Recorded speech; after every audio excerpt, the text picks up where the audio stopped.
أهلا بحضراتكم. عيد تحرير سيناء. هنا نتوقف قليلا احتراما وتقديرا وإجلالا، مش عند مجرد ذكرى في التقويم، لكن عند أرض اتكتب تاريخها بالدم وبالسياسة وبالصبر الطويل. سيناء البوابة الشرقية لمصر اللي بتقع بين قارتي آسيا وأفريقيا. سيناء اللي مساحتها حوالي 60,000 كيلو متر مربع، بتمثل تقريبا 6% من مساحة مصر. سيناء مساحتها قد لبنان وقطر والبحرين والكويت مع بعض. سيناء خط الدفاع الأول عن الأمن القومي المصري، لأنها نقطة اتصال بين آسيا وأفريقيا.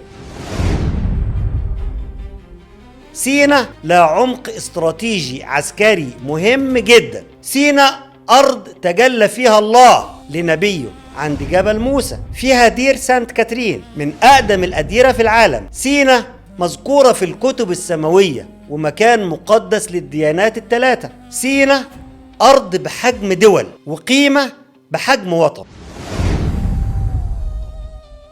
طب ليه 25 إبريل عيد تحرير سيناء؟ سألت نفسك السؤال ده قبل كده؟ أنا جاوب. ناس كتير فاكرة إن تحرير سيناء كان نتيجة حرب أكتوبر بس، وإن الجيش المصري هو اللي رجعها كلها في لحظة واحدة سنة 73، لكن الحقيقة أعمق من كده بكتير. البداية كانت بعد حرب 67 لما احتلت شبه جزيرة سيناء بالكامل من إسرائيل. بقت الأرض تحت الاحتلال لسنوات طويلة لحد ما بدأت رحلة استرداد طويلة ومعقدة.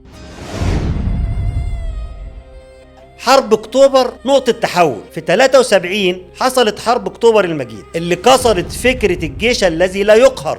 الجيش المصري عبر القناة وحط أول حجر في طريق استرجاع الأرض، لكن الحرب كانت بداية الطريق مش نهايته. التحول الكبير كان في السياسة. سنة 79 تم توقيع معاهدة السلام بين مصر وإسرائيل. المعاهدة دي نصت على الانسحاب التدريجي من سيناء واسترجاع الأرض بشكل كامل على مراحل تحت إشراف دولي. يعني ببساطة التحرير كان حرب زائد دبلوماسية، مش حرب بس. يوم 25 إبريل سنة 82 في اليوم ده اترفع العلم المصري على مدن سيناء الرئيسية زي رفح وشرم الشيخ بعد انسحاب آخر جند إسرائيلي من معظم سيناء، وده السبب إن 25 إبريل بقى اسمه عيد تحرير سيناء.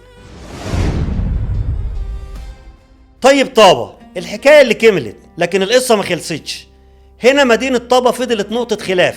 مصر دخلت معركة قانونية ودبلوماسية طويلة جدا، وفي النهاية تم اللجوء للتحكيم الدولي. سنة 88 صدر الحكم لصالح مصر ورجعت طابة رسميا في 1989. ساعتها اكتمل التحرير بالكامل. معنى العيد الحقيقي عيد تحرير سيناء مش مجرد يوم أجازة، ده يوم بيقول إن الحرب بتفتح الباب والسياسة بتكمل الطريق والإرادة بتصبر لحد آخر لحظة.